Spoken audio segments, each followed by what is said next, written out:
Assalamu alaikum. Hello to everyone. Welcome to my channel again. Today, the topic of discussion is figures of speech. First of all, I want to say that I hope you all are enjoying good health in this pandemic COVID 19. Today's lecture is about the figures of speech. What are the figures of speech? In English literature, it has or they have significant impact because many poets, famous poets, dramatists, or novelists, they always use figures of speech. What are figures of speech? Figures of speech होते क्या हैं? Figures of speech ऐसे अल्फाज होते हैं जो कि किसी भी जुमले को ज़्यादा खूबसूरत, अट्रैक्टिव और उनको मुकम्मल तौर पर मायने समझाने के लिए इस्तेमाल किया जाता है। आम तौर पर इसमें इसका इस्तेमाल इसलिए किया जाता है ताकि जुमले के अंदर खूबसूरती पैदा हो, एक आई कैचिंग सेंटेंस बनाने के लिए इस्तेमाल किया जाता है। और एक बात याद रखिएगा, इसमें नॉन लिटरल मीनिंग्स में इस्तेमाल होता है वर्ड, मतलब कि उसके जो एक्चुअल डिक्शनरी मीनिंग्स हैं उसके अंदर इस्तेमाल नहीं होता, बल्कि उस वर्ड की जो एट्रीब्यूट है, यानी कि जो उसकी खासियत है, खसूसियत है, उसको ख़ास तौर पे लिया जाता है और उसको दूसरे के साथ कंपैरिजन किया जाता है। ठीक है, there are many figures of speech in English literature, but today we will discuss the most important figures of speech, the commonly used figures of speech, जो कि बहुत ज़्यादा ही फिगर्स जो स्पीच जो इस्तेमाल होते हैं लिटरेचर के अंदर, मैं आज उसके मतलब आपको बताऊंगा। और इंशाल्लाह ताला अगर आप ये लेक्चर एंड तक देखेंगे तो मुझे पूरी उम्मीद है कि आपकी जो कन्फ्यूजन है वो ख़त्म हो जाएगी। और आप अगर मास्टर्स कर रहे हैं या फिर ग्रेजुएशन में हैं, लिटरेचर पढ़ रहे हैं इंग्लिश का, तो आपको इसको समझने में, उसकी क्रिटिकल अप्रिसिएशन करने में बहुत ज़्यादा हेल्प होगी। सो स्टार्ट करते हैं। सबसे पहला है simile. What is simile? Simile को हम तशबीह कहते हैं। तशबीह क्या होता है? एक चीज़ को दूसरी चीज़ की तरह कह देना, उसकी खसूसियत के बना पर। If we give identification of one thing to other in comparison, और आम तौर पे ये जब हम कंपैरिजन करते हैं तो जब खसूसियत पहचान दूसरी की देते हैं, क्वालिटी दूसरी को असाइन करते हैं, दूसरी चीज़ को या दूसरे शख्स को, तो हम लाइक या एस का इस्तेमाल करते हैं। मैंने नीचे एग्जांपल्स दी हैं। फॉर इंस्टेंस, पहली है he is brave like lion, वो शेर की तरह बहादुर है। अब यहाँ पे शेर के साथ उसको शेर नहीं कहा जा रहा, या उसको ये नहीं कहा जा कि वो जानवर है, बल्कि शेर की एक क्वालिटी होती है जो उसकी ब्रेवरी होती है। उस आदमी को कहा जा रहा है कि उस वो इतना ही बहादुर है जितना कि वो शेर। तो ये सेंटेंस के अंदर खूबसूरती भी पैदा हो रही है और मायने भी थोड़ा इन्हेंस हो रहा है और कंप्लीट समझ आ रहा है। They are as strong as mountain, वो इतने ताकतवर हैं, इतने स्ट्रॉन्ग हैं जितना कि पहाड़। अब ये इसका क्या मतलब है? पहाड़ की खसूसियत होती है, उनकी एक एट्रीब्यूट है मजबूती, वो उनको कोई हिला नहीं सकता। तो ये भी वही बात, ये उनको उसके साथ तशबीह दी जा रही है कि उनको भी जिस तरह पहाड़ को नहीं हिलाया जा सकता, उनको भी हम नहीं हिला सकते, उनको कोई भी नहीं हिला सकता। ठीक है, तो ये क्या है? उनकी तशबीह दे दी जा रही है। ये पहली सिमिली थी। दूसरा मेटाफर। मेटाफर क्या होता है? If we give identification of one thing person to others, simile के तरह का ये होता है, लेकिन सिमिली के अंदर हम तशबीह देते हैं, लेकिन यहाँ पे हम उसको दूसरी चीज़ ही कह देते हैं, कंपैरिजन नहीं करते, बल्कि कह देते हैं वो है। ठीक है, मिसाल के तौर पे नीचे मैंने एग्जांपल लिखी है, ही इज़ ए लाइन, वो शेर है। अब उसको ये नहीं कह रहा कि वो शेर की तरह है, कह रहा है वो शेर है, यानी कि उसको शेर कह दिया है। अब ये मतलब नहीं है कि वो जानवर है, ये शेर असल में है, बल्कि उसकी खसूसियत की बिना पर उसको शेर कहा जा रहा है। ठीक है, तो ये क्या है? मेटाफर, और ये फिगर ऑफ स्पीच है। इसको इस्तेमाल किया जाता है ताकि सेंटेंस को खूबसूरत बनाया जाए और मीनिंग भी थोड़ा वाजे हो जाए। अगला है दे आर माउंटेन, वो पहाड़ है। अब इसका ये मतलब थोड़ी है कि लिटरली मीनिंग में तो आप समझोगे कि वो पहाड़ है, वो पहाड़ नहीं है। मतलब यहाँ पे उनके लिटरल मीनिंग्स नहीं है, यानी कि डिक्शनरी मीनिंग्स माउंटेन का यहाँ पे इस्तेमाल नहीं हो रहा, बल्कि उसकी एट्रीब्यूट, जो उसकी खसूसियत है, जो उसकी क्वालिटी है, वो यूज़ हो रही है। यानी कि उनको कहा जाए कि वो पहाड़ है, यानी कि उन मजबूत है, बहुत मजबूत है। ठीक है, तो ये थे मेटाफर। आगे आता है पैराडॉक्स। What is paradox?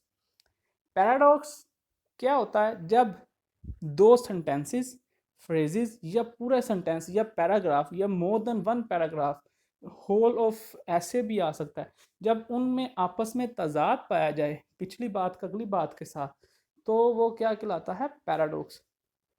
पिछली बात कोई हो, आगे कोई बात हो, अगले उसकी कंटिन्यूटी में कही जाए लेकिन वो बिल्कुल मतलब उनका ऑपोजिट हो, दे कंट्रारी टू ईच अदर, तो वो क्या कहलाते हैं? पैराडॉक्स। मैं मिसाल दिया है, love is sweet which kills you. Love बहुत मीठा है जो कि आपको कत्ल कर देता है। अब मिठास जिसके अंदर होती है वो कत्ल कैसे कर देता है? स्वीट और किल ये दोनों ऑपोजिट वर्ड्स हैं, लेकिन हमने दोनों इस लव के लिए इस्तेमाल किए और इकट्ठे इस्तेमाल किए हैं, तो ये क्या एक पैराडॉक्स सेंटेंस है। अगला है revenge is logical and justified. जो बदला है वो अकल में आने वाली चीज़ है और जस्टिफाइड भी है, यानी कि हम उसको कह सकते हैं कि ये इसमें सही है। सारी बात है, आपके साथ कोई बुरा करगा तो अगर आप उससे बदला लोगे तो वो एक सही बात है, लेकिन क्या है? इट डिस्ट्रॉयज पीस, ये तबाह कर देता है अमन को। तो ये तो सेंटेंस है, इन ये तो उसका फर्स्ट पार्ट और सेकंड पार्ट आपस में क्या है? ओपोजिट है, बिल्कुल कंट्रारी हैं। पहले हम कह रहे हैं कि वो जस्टिफाइड है और फिर हम कह रहे हैं वो पीस तबाह कर देता है, तो ये दोनों बातें जो हैं वो क्या हैं? आपस में बिल्कुल तजाद रखती हैं। तो इस तरह के सेंटेंसेस क्या कहलाते हैं? पैराडॉक्स। आगे है फोर्थ नंबर पे पर्सोनिफिकेशन। What is personification? ये पोइम्स के अंदर बहुत ज़्यादा यूज होती है। Poets usually use this technique. Actually mostly the romantic poets when they are praising the beauty or the charm of the beloved, they use personification. What is personification? जब हम किसी नॉन लिविंग बीइंग को living being की खसूसियत दे देते हैं, attribute दे देते हैं, या उसको कहते हैं जैसे कि वो लिविंग बीइंग है, उसकी उनको वो चीज़ें लोड कर देते हैं, तो वो पर्सोनिफिकेशन कहलाता है। For example, earth face is towards you. ज़मीन का चेहरा तुम्हारी तरफ है। ज़मीन नॉन लिविंग चीज़ है, उसका मुंह नहीं होता, लेकिन यहाँ पर एम्फसाइज किया जा रहा है ख़ास तौर पर कि ज़मीन तुम्हें देख रही है। ये एग्जैजरेशन के तौर पे इस्तेमाल हो रहा है, ठीक है। और पर्सोनिफिकेशन के अंदर आमतौर पे एग्जैजरेशन ही की जाती है। तो अर्थ फेस जो है, अर्थ को नॉन लिविंग चीज़ को लिविंग बीइंग की खसूसियत दी जा रही है, चेहरा दिया जा रहा है, तो क्या है ये? Personification. Because only to put emphasize, ठीक है, और एग्जैजरेट करने के लिए इसका इस्तेमाल किया जा रहा है। आगे है stars eyes shine when they see you. सितारों की आंखें चमक जाती हैं जब वो आपको देखते हैं। Stars non living being, they do not have face, they do not have hands or eyes or any part of body, ठीक है। but here the poet actually praising the beauty of his or her beloved। तो ये exaggeration कर रहा है और वो कह रहा है कि जो जब चांद तुम्हें देखता है ना, तो वो क्या करता है? वो चमक उठती हैं उसकी आंखें। तो ये एग्जैजरेशन कर रहा है, पर्सोनिफिकेशन हो रही है। स्टार को उसने आंखें दे दी हैं, हालांकि स्टार की आंखें नहीं होती, ठीक है। तो सिर्फ और सिर्फ क्यों दी हैं? ताकि वो खूबसूरती पैदा कर सके सेंटेंस के अंदर और बात को अच्छी तरह से समझा सके और तारीफ बयान कर सके, ठीक है। आगे आता है एलिट्रेशन। एलिट्रेशन क्या है? जब हम दो वर्ड्स जो कि सेम कॉन्सोनेंट वर्ड्स अल्फ़ाबेट से स्टार्ट हो रहे होते हैं, सेम अल्फ़ाबेट से स्टार्ट होने वाले दो वर्ड्स जब इकट्ठे आ जाएं या फिर थोड़े से फासले यानी कि क्लोजली कनेक्टेड हो, तो वो क्या कहलाती है? एलिट्रेशन। एलिट्रेशन आमतौर पे टंग ट्विस्टर के तौर पे इस्तेमाल की जाती है, ठीक है। एलिट्रेशन का इस्तेमाल बड़े बड़े पोइट्स ने किया। ये खूबसूरती पैदा करता है, जिनमें आपके बड़े बड़े नामवर एलन पो भी शामिल है, ठीक है। एलन पो ने अपनी पोइम्स के अंदर बहुत ज़्यादा इसका इस्तेमाल किया है। उसके बाद और भी वो जाने माया एंजेलो बहुत मशहूर पोइट है, पोइटस है, उसने अपने अंदर पोइट्री के अंदर एलिट्रेशन का इस्तेमाल किया है। एलिट्रेशन का मतलब सिर्फ और सिर्फ ये होता है कि आप खूबसूरती पैदा कर सको और एक अट्रैक्टिवनेस पैदा हो जाए। अब मैं एग्जांपल लिखी है, पनिशमेंट प्लीजेज अस। पनिशमेंट प्लीजेज दो वर्ड हैं, दोनों स्टार्ट सेम कॉन्सोनेंट साउंड के साथ हो रहे हैं, पी और पी, तो ये इकट्ठे आ रहे हैं, तो ये क्या है? कहलाएगी एलिट्रेशन। नीचे ये देखें, sheep should sleep in shade. तो ये देखो शीप, स्लीप, शुड और शेड, ये चारों जो वर्ड्स हैं ये स्टार्ट किससे हो रहे हैं, सेम कॉन्सोनेंट साउंड जिस जो कि एस है। तो ये और साथ साथ आ रहे हैं। स्लीप और शेड में फर्क है एक वर्ड का इनका, लेकिन वो क्लोजली कनेक्टेड है, साथ साथ भी हो सकते हैं क्लोजली कनेक्टेड। तो ये क्या कहलाएगी, एलिट्रेशन। इस तरह के जो वर्ड्स हैं जो एक सेंटेंस के अंदर या एक लाइन में आ जाएं सेम कॉन्सोनेंट्स वाले वर्ड्स, तो वो क्या कहलाते हैं, एलिट्रेशन।